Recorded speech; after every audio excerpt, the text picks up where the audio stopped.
बिजली के बिल्स में जो कई गुना इजाफा हुआ है, इसकी क्या वजह है? क्या फ्यूल महंगा होना वजह है? ये जो एक्सचेंज रेट है इससे भी फर्क पड़ा है? ये जो इतने बेशुमार जालमाना टैक्सेस हैं, इसकी ये सबसे बड़ी वजह है। पिछले एक साल में तकरीबन 100 से 250% बिल बढ़े हैं लोगों के। कम से कम 100% बढ़े और ज्यादा से ज्यादा 250% बढ़े। ठीक है जी। अब आप ये कहते हैं कि जी फ्यूल की कीमत बढ़ जाती है तो उससे बिजली की कीमत बढ़ती है। अभी हम मौजूदा बात कर लेते हैं। 51 रुपए यूनिट है इस वक्त बिजली का रेट। वैसे तो औसत किसी की 60 भी आई है, 65 भी आई है, लेकिन 51 रुपए फी यूनिट। उसमें जो फ्यूल जो है, जो ईंधन सिर्फ इस्तेमाल हो रहा है, वो 6 रुपए 30 पैसे का हो रहा है। बाकी 45 रुपए जो है वो जो है राणा साहब लोगों का एक बहुत बड़ा कारनामा है, अजीम कारनामा है, जिसमें उन्होंने मौजूदा नस्ल, आने वाली नस्लों को मकरूज बना दिया है किराए के बिजली घरों के उसके ऊपर। इस साल बिजली की जो हमें अदायगी करनी है पूरे साल की बिलों की, वो है 4200 अरब, जिसमें 2026 अरब रुपए इन बिजली घरों के किरायों का है। और सितम ज़रीफी देखें, ये जो बिजली घरों के किराए, ये पाकिस्तान की सिर्फ 30% बिजली भी नहीं पैदा करते हैं, बाकी सब डैम और दूसरी चीजें पैदा करते हैं। आप कैपेसिटी पेमेंट की बात कर रहे हैं? जी जी जी, कैपेसिटी पेमेंट 4200 अरब रुपए पूरे पाकिस्तान का बिजली का बिल आएगा, जिसमें 2000 अरब रुपए ये जो है कैपेसिटी पेमेंट है। आपको पता है केपी का बजट कितना है पूरे सूबे का? 1400 अरब रुपए। आपको पता है पाक फौज, पूरे पाकिस्तान की फौज का बजट कितना है? 1800 अरब। ये माशाल्लाह ये जो इन्होंने एग्रीमेंट्स करके गए थे 2015 और 16 के बाद, और जिसके अभी तक प्लांट, ये थकते नहीं है, इनकी जबान नहीं थकती कि हमने जी पाकिस्तान को लोड शेडिंग से जो है फारिग कर दिया। और इसके बाद आप एक और सुन लीजिए, कहते थे दुनिया का सबसे सस्ता बिजली का प्लांट एलएनजी लगा है, उसका 28 रुपए फी यूनिट कराया है। फिर कोयले के बिल, कोयला के जो है उसकी 25 रुपए यूनिट कराया है। और ये अभी 270 रुपए डॉलर के हिसाब से, अभी आप 300 का डॉलर जो होंगे वो अभी अगली किस्त बाकी इंतजार सर। लेकिन दो बातें और देखें, यहाँ के पहली हुकूमत 3000 अरब रुपए टैक्स जमा करती थी, अब बिजली की मद में टैक्स तकरीबन 4200 अरब हो चुका है, यानी बिजली की मद में मजमूई तौर पर 1300 अरब रुपए टैक्स का इजाफा हुआ है। ये बताइए, ये पीडीएम की हुकूमत का ही कारनामा है मुजम्मिल असलम साहब, या फिर आईएमएफ की जो सख्त शराइत हैं वो ये उसका हिस्सा है सर? क्योंकि अगर ये आईएमएफ के कहने पे किया जा रहा है तो फिर तो कोई भी हुकूमत होगी, चाहे वो पीटीआई की क्यों ना हो, ये तो आपको करना पड़ेगा, टैक्सेस लगाने पड़ेंगे और आवाम को हजारों रुपए के टैक्सेस देने पड़ेंगे। पारस, ये टैक्स नहीं है, ये भी है, ये बिजली की कीमत हम अदा कर रहे हैं, टैक्स नहीं है ये। टैक्स तो 31% ये जो है बिजली की कीमत में ले रहे हैं। यानी कि मैं आपको बता देता हूँ, 51 रुपए फी यूनिट जो हम बिजली भर रहे हैं उसमें टैक्सेस है 15 रुपए। 15 रुपए फी यूनिट है ये कैपेसिटी पेमेंट। 6.25 रुपए जो है ये तेल और ये जो इसका ईंधन है वो।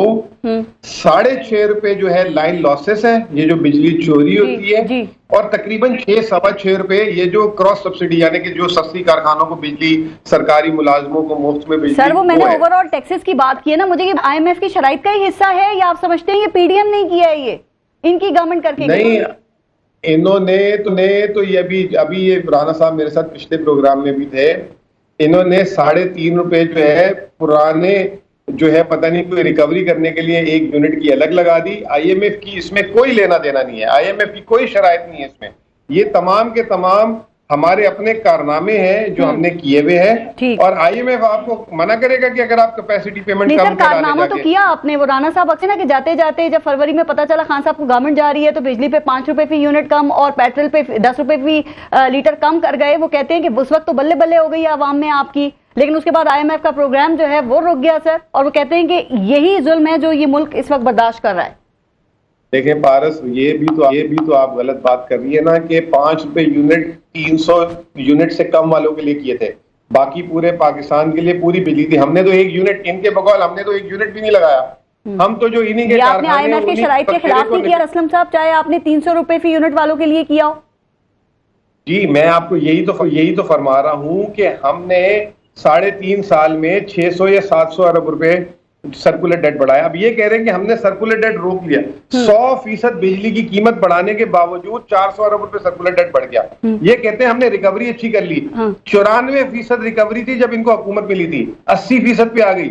यानी कि इन्होंने बिजली भी चोरी करवाना सर, शुरू कर लेकिन दी ये साथ सर्कुलर डेट की बात देखिए, राना एहसान साहब मर्तबा की, ये बताइए जब आपको हुकूमत मिली थी ये सर्कुलर डेट उस वक्त कितना था और जब आप गए तो उस वक्त कितना था? ये तो 1200 अरब रुपए से 2400 अरब रुपए तक चला गया। बिल्कुल, मैं आपको बताता हूँ, मैं आपको बताता हूँ, मुझे राना साहब 1 मिनट बोलने दें। 2008 से 2008 में पाकिस्तान का सर्कुलर डेट 0 था। 2008 से 2013 में पीपल्स पार्टी गई तो जो है पाकिस्तान का सर्कुलर डेट था 500 अरब। इसहाक डार ने पहले दिन हुकूमत संभालते हुए 500 अरब दिए और जाते जाते 1300 अरब पे खड़ा करके चले गए। इन्होंने सर्कुलर डेट की बीमारी क्यों लगाई? एक कैंसर की बीमारी आप लगा के चले गए और दूसरे को कह रहे हैं कि कीमोथेरापी आपने सर कम तो कर देते ना, चले बीमारी, उन्होंने बीमारी का इलाज भी तो करते हैं ना, आपने और बढ़ा दिया। हमने करते रहे, अगर हम ना करते, अगर हम 1994 और 2002 के मुआहदे रीनेगोशिएट ना करते, हम अगर जो है एनर्जी मिक्स को जो है इन्होंने जो पकड़ के दबा कर पता नहीं एलएनजी के प्लांट्स लगा दिए और वो जो है एलएनजी के जो वो टर्मिनल लगा दिए उसके 2.5 लाख डॉलर आपको 2019 में वो बयान याद है? आपको मुज़म्मिल हसन साहब, उमर अयूब साहब का दावा याद है जो 2019 में उन्होंने किया था? वो कह रहे थे कि दिसंबर 2020 में हम सर्कुलर डेट 0 कर देंगे और 300 अरब रुपए बिजली चोरों और डिफॉल्टर्स से निकलवाएंगे। आपने ये काम किया?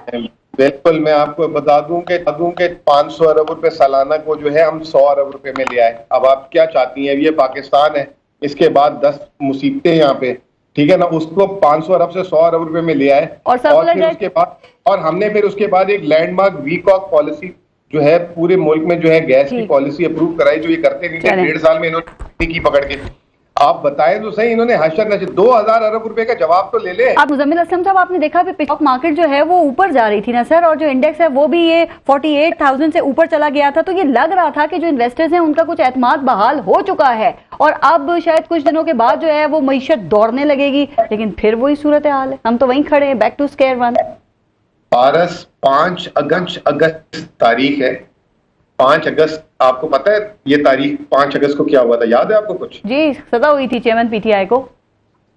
उस दिन से लेकर आज तक स्टॉक मार्केट जो है नीचे 2000 पॉइंट से ज्यादा स्टॉक मार्केट डाउन है और आपकी करेंसी 20 रुपए निकल गए। ये जो जुलाई में मुआहिदा हुआ था, आपके साथ पहले भी प्रोग्राम हुआ था, ये IMF पहले हमारे पास आया, हमसे बात की, उस पर हमने नेशनल इंटरेस्ट को आगे रखा, अपने पॉलिटिकल इंटरेस्ट को बैक सीट पे रखा और वो एक मुआहिदा जो है उसमें साथ हामी भरी। उसके बाद वो टर्न अराउंड आया।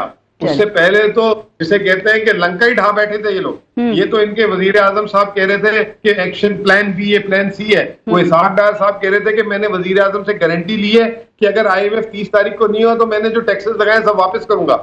ये आपकी प्रेस कॉन्फ्रेंस आपको याद है? आपने देखी थी कि नहीं देखी थी? तो वो अब जो है, अब वो लंदन गए हैं तो लंदन कह रहे हैं कि मैं लंदन आया हूं तो मुनासिब नहीं है पाकिस्तान के बारे में बात करना।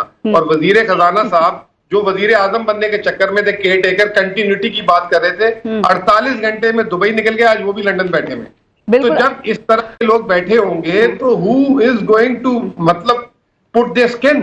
अच्छा, वैसे क्या लगता है मुज़म्मिल असलम साहब, चेयरमैन पाकिस्तान तहरीक इंसाफ की, एक तो खुद भी आप बताएं, आपको लगता है कि उनकी जमानत हो जाएगी? और अगर उनकी जमानत हो जाती है तो फिर कुछ लगता है कि हालात में कुछ बेहतरी आ जाएगी? चूंकि आपने 5 अगस्त की एग्जांपल भी दी ना कि उसके बाद तो स्टॉक मार्केट जो है वो अप हो ही नहीं सकी, तो कुछ फिर मौशी हालात में बेहतरी आ जाएगी? देखिए, पहली बात तो ये कि वो तो मेरे हिसाब से जेल में डाले हैं, वो तो कैद में है नहीं। कैद में तो मुस्लिम लीग नून है बेचारी, ठीक है ना। नंबर टू बात ये कि उनका केस तो आपने आला अदालतें जो है दोनों इस्लामाबाद और सुप्रीम कोर्ट के कमेंट्स ही सुन लिए होंगे, तो उनकी तो जमानत को लेट किया जा रहा है बस कि बस उनको अंदर रखना है। शौक तो कल की जो है वो भी खदशा है आपको कि किसी वजह से मुलतवी हो सकती है? अल्लाह करे कि सब सेहतमंद रहे। वैसे नहीं, आजकल तो ये देखें ना, नून लीग के साथ तो ये मसला है कि जब ये हुकूमत में नहीं होते तो सेहत खराब होना शुरू हो जाती है। अभी उनके वकील की सेहत खराब थी जुम्मे वाले दिन, अब कल देखें, अल्लाह करे सबकी सेहत सही हो, लेकिन इंशाल्लाह ताला वो दिन दूर नहीं है। अल्लाह ताला सबको सेहत